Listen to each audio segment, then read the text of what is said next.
more bloodshed in Israel. Is the roadmap to peace really a roadmap to holy war? Michael Savage talks with Joe Farah. Stay tuned. This message should be sent for every Israeli. Your children and your women, your husbands, everybody is a target now. Yeah, okay, that's it. That's a great way to live in peace, isn't it? Let's start with a caller quickly. James in Louisiana, what do you think about the Middle East? What should be done? I think Israel should declare war on Palestine. I think it's been too long.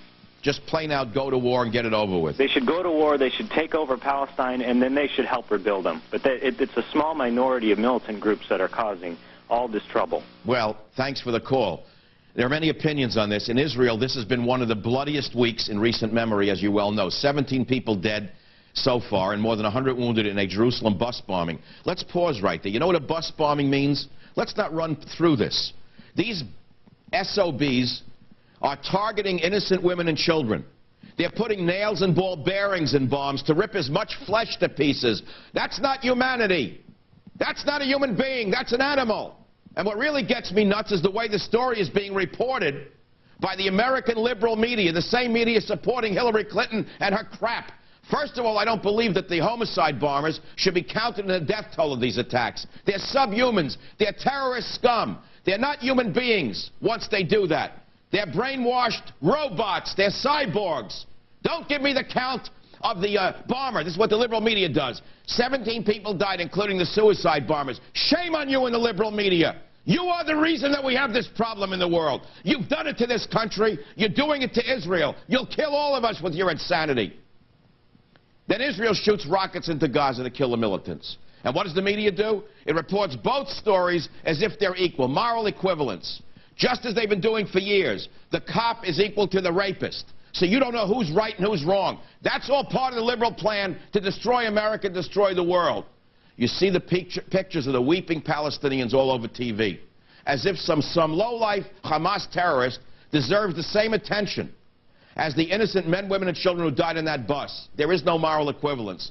Last week I showed you this map of worldwide hotspots. Let's take a look at it again. There are conflicts, if you look at the map, in Afghanistan, Bosnia, Chechnya, Cyprus, East Timor, Indonesia, Kashmir, Kosovo, Kurdistan, Macedonia, the Middle East, Nigeria, the Philippines, the Sudan, and Uganda. 15 big conflicts. What do these 15 conflicts all have in common? They all involve Muslims who can't get along with their neighbors. Follow the bouncing ball. Now, the anti-Israel liberals would say there'll be peace in Indonesia and everywhere else on earth if the Jews would only give back the West Bank. There'd be peace in all the places where Muslims hate the West if the Jews would only give back the West Bank. Do you actually believe that? Do you think there'd be peace between India and Pakistan? Do you think there'd be peace in Indonesia and the Philippines? I don't think so. Let's talk about the beliefs of the suicide bombers for a moment. They are brainwashed into thinking that after they die by killing other people's children, they get to rape 72 virgins in the next world. The reward for killing other people's children in this world is that you get to rape young girls in the next world. What does that say about this so-called religion of peace? We have to remember who was the terrorist and who was the terrorized. We have to make a distinction between the oppressor and the oppressed. The big question is, how do you broker a peace agreement when one side is willing to work out a solution and the other side wants the final solution? Joining me now to discuss this is the founder and president of WorldNetDaily.com, my good friend, Joseph Farah. Joseph, are you with us here on the Savage Nation? Great to be with you, Michael. Sure am. Well, Joe, this is a horrible week for the world and for humanity, isn't it? Yes, it is. It's been a bloody week, and we're going to see more of them as long as we're looking at this roadmap. Yeah, what a roadmap, Joe. Who was the cartographer who came up with that idea? Yeah, it's a roadmap to disaster is what it is, not to peace. Joe, Israel apparently is willing to sort of bend over backwards to give peace a chance. That's what it looks like to me. That's exactly right. But the radicals inside the Palestinian movement are calling for the death of all Jews. That's now, right. Under these circumstances, Joe, how can this roadmap work, if at all? It can't work, Michael. An analogy would be this. After September 11th, if we went into negotiations with Osama bin Laden to give him one of the states of the Union to control, in exchange for peace, that is the equivalent of what we're asking Israel to do when we ask them to negotiate with people who only want their destruction. Joe, can I ask something about your background? Aren't you an Arab Christian? Is that true? Yes, I am. I'm Lebanese and Syrian American. Well, I think that it's very important that people understand that not everybody of Arabic extraction, if you want to put it that way, or descent, is a suicide bomber. It sounds crazy to say, but you know, Joe, I have to ask you something. Is there moral equivalence between the two sides in this conflict? I don't think so. What about you? Absolutely not. We've seen Israel over and over again negotiate away territory it has won from the Arabs in hard-fought, bloody victories, the Sinai, etc., and give them in negotiations to people that they believe to be honest peace partners. We don't have any honest peace partners for Israel to work with at this time. Well, Abbas was presented as such, but apparently 2 weeks ago he said he will fight the radicals, that when he was given the hail and hello. Then all of a sudden last week he said he's not going to fight them. The next thing, the Israeli soldiers were killed in a setup. Israel struck back, then a suicide bombing went off. It's a nightmare. Now, Israel, Joe, has a powerful military and the power to end this conflict very quickly. Why don't they do it, Joe? Israel has two things on its side, right and might. And ultimately, Michael, I believe that those are the two things it needs to rely on for peace in the Middle East.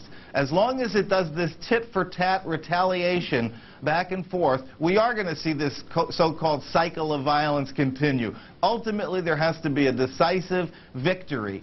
That is the way Israel will achieve peace, the only way Israel will be able to achieve peace. Joe, some people are saying that Israel is sort of a vassal state of the United States, which is why there's so much trouble over there. It's sort of a foothold for the West and Western civilization in the heart of the radical Muslim world. Do you believe Israel can survive 100 years from now, even if they were victorious over, let's say, Hamas today?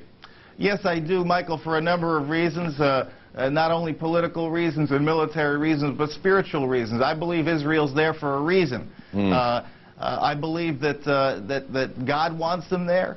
I believe a lot of Christians agree with me. I think it's one of the reasons Israel has such broad support in the United States is because of you know, the 30 or 40, 50 million evangelical Christians in this country who see Israel as the fulfillment of biblical prophecy. If only the Jewish liberals saw it that way, we might be in good shape. You got it. Now, I'm serious about that. It's a nightmare that many liberals in this country fear the evangelical Christians more than they do Osama bin Laden. It just shows you, Joe, that in those cases, I think you'd agree with me that liberalism of that kind is a mental disease. It's not a philosophy. Quickly, Joe, don't you think the U.S. is applying a different standard to Israel than it does to itself? This really bothers me. Absolutely. If you can imagine, after we've just successfully invaded Iraq and liberated it, after a few months ago we invaded Afghanistan, we went halfway around the world to fight terrorism when it came to our doorstep. Israel is fighting it in its backyard, and we're telling them to do it with one hand tied behind their back. It doesn't make sense. I think Bush made a misstep this week when he chastised Israel, frankly. Look, Israel's not saintly. The people are not angels, but that's not the point. They shouldn't have been chastised the day before the bus went up in smoke. I have a terrible feeling about that. Joe Farah, WorldNet Daily, I read your site every day, particularly since you started putting my book up and since you published The Savage Nation. God bless you, man. I really, really want to thank you for coming out on this beautiful day to be with us on The Savage Nation. Always a pleasure, Michael. And I want everyone to understand WorldNet Daily is a very good newspaper on the Internet. Well, keep up the good work. Thank you, Joe.